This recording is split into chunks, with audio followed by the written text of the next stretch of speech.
Bonjour à tous, on se retrouve aujourd'hui pour un nouveau tuto de Miné, la mesure de la demande en oxygène, également appelée DCO.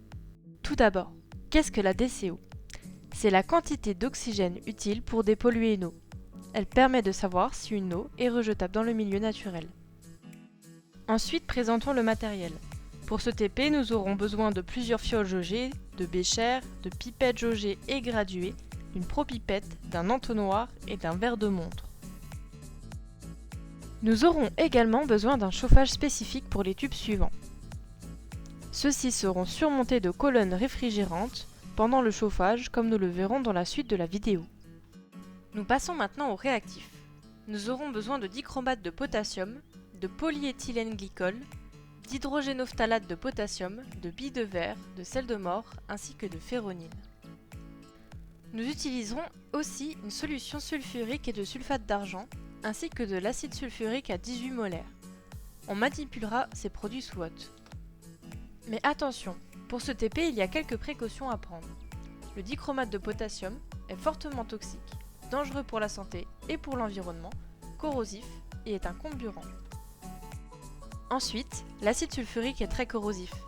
La solution sulfurique et de sulfate d'argent est quant à elle corrosive et dangereuse pour l'environnement. On utilisera donc des gants pour manipuler ces produits. La première étape est la préparation de la solution d'hydrogénophthalate de potassium. On pèse environ exactement une masse de 42,5 mg de HP2K. On introduit cette masse dans une fiole jaugée de 100 ml et on récupère les résidus avec de l'eau distillée, puis on complète jusqu'au trait de jauge. Maintenant, un peu de théorie. Vous pouvez calculer la DCO théorique grâce au calcul suivant en connaissant une masse réelle de HP2K. En sachant que la DCO pour 42,5 mg est de 500, il s'agit d'un simple produit en croix. On passe maintenant à l'étalonnage du dichromate de potassium par le sel de mort. Pour cela, on va donc fabriquer une solution de sel de mort. Cependant, celui-ci est très instable, on doit donc travailler en milieu acide. On fabrique alors une solution de 250 ml d'acide sulfurique à 0,5 molaire à partir d'une solution à 18 molaires. Comme vous pouvez le voir dans la théorie, il est simple de retrouver le volume à prélever. Attention, on introduit toujours l'acide après l'eau pour éviter une réaction exothermique. Côté manipulation, on met de l'eau au plus proche de 250 ml, puis on introduit l'acide sous hotte. Ici, le port de gants n'est pas obligatoire et la réaction se fait dans un bécher. Grâce à cette solution, on peut maintenant fabriquer celle de sel de mort. On veut un volume de 200 ml et une concentration à 0,125 molaires. On retrouve la masse à prélever avec ces données.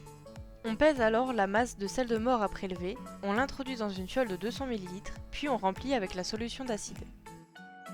Voilà maintenant la théorie de l'étalonnage de HP2K par le sel de mort. Les ions Fe2+, formés par la dissociation du sel de mort dans l'eau, réagissent avec l'anion dichromate formé par la dissociation du dichromate dans l'eau. On peut retrouver grâce à l'équivalence la concentration molaire en anion dichromate. Maintenant, à vous de jouer pour retrouver les nombres stoichiométriques qui interviennent. Vous pouvez voir que le changement de couleur est difficile à distinguer. Il faut donc être attentif.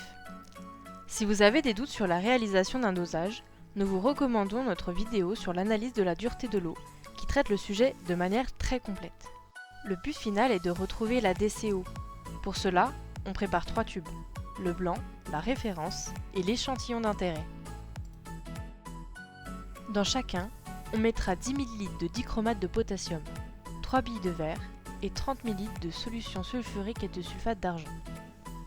Dans le premier, on ajoute 20 ml d'eau distillée, dans le second, 20 ml de solution d'HP2K et dans le troisième, 20 ml d'eau polluée. Attention, on porte des gants. On place ensuite les tubes dans le chauffage, puis on met les réfrigérants dessus. On laisse chauffer pendant 1 heure. Après la chauffe, on retire les réfrigérants et on transvase le contenu dans un grand Erlenmeyer contenant déjà 200 ml d'eau distillée. On met ensuite l'Erlenmeyer dans un bain de glace. Après refroidissement, on dose la totalité de l'Erlen avec la solution de sel de mort et la féronine comme indicateur colorimétrique.